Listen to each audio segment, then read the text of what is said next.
कृपा hair tonic, आयुर्वेदिक औषधी वनस्पतींचे परिपूर्ण मिश्रण, 100% आयुर्वेदिक.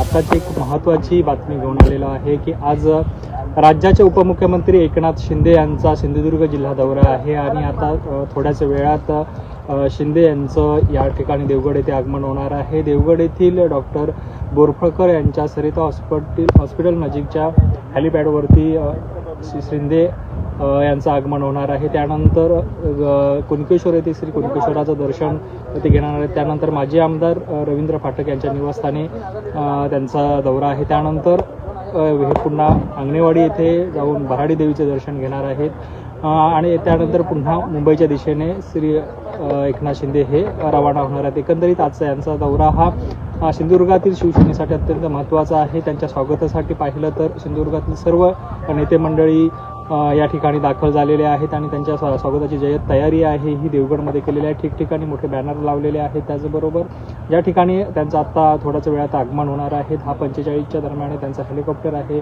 ते या देवगड येथील या मैदानावरती हॅलिपॅडवरती उतरणार आहे. त्यानंतर ते शिंदे हे कुणकेश्वराचं दर्शन घेणार आहेत. कुणकेश्वराचं दर्शन घेतल्याच्या नंतर माजी आमदार रवींद्र फाटक यांच्या निवासस्थानी काही वेळ तिथे थांबून भराडी देवीचं दर्शन घेणार. त्यांनी भराडी देवीचं दर्शन घेऊन पुन्हा मुंबई येथे निघण्यासाठी आहेत.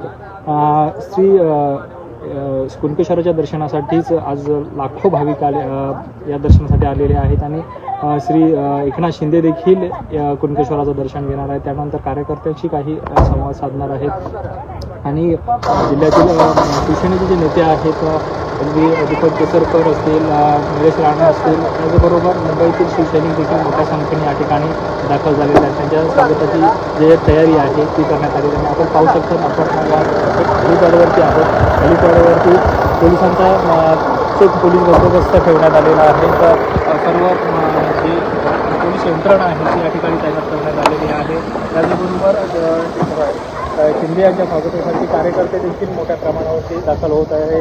आपण पाहू शकता की बाजूलाच कार्यकर्त्यांच्या देखील गाड्यांची गर्दी आपल्याला दिसत आहे आणि मोठ्या प्रमाणावरती कार्यकर्ते देखील इथे दाखल होत आहे आणि एक मोठा जल्लोष आणि स्वागत हे शिंदे यांचं या ठिकाणी सिंधुदुर्गात होणार आहे. कारण आपण पाहिलं तर विधानसभेच्या वेळी एकनाथ शिंदे हे सिंधुदुर्ग दौऱ्यावर आले होते. निलेश राणे यांचा प्रवेश त्यावेळी झाला होता. त्यानंतर भराडी देवीच्या यात्रोत्सवासाठी ते येणार होते, मात्र काही कारणास्तव त्याचा दौरा रद्द झाला होता. मात्र आता कुणकेश्वर यात्रेच्या निमित्ताने शिंदे हे पुन्हा एकदा कोकणात आणि सिंधुदुर्गात येणार आहेत. सिंधुदुर्गात येऊन शिंदे नेमकं काय बोलतात, काय मार्गदर्शन करतात हे पाहणं देखील महत्त्वाचं असणार आहे. कॅमेरामन साहिल बागवेसह मी श्रीधर साळुंखे, कोकणसाद लाईव्ह, देवगड.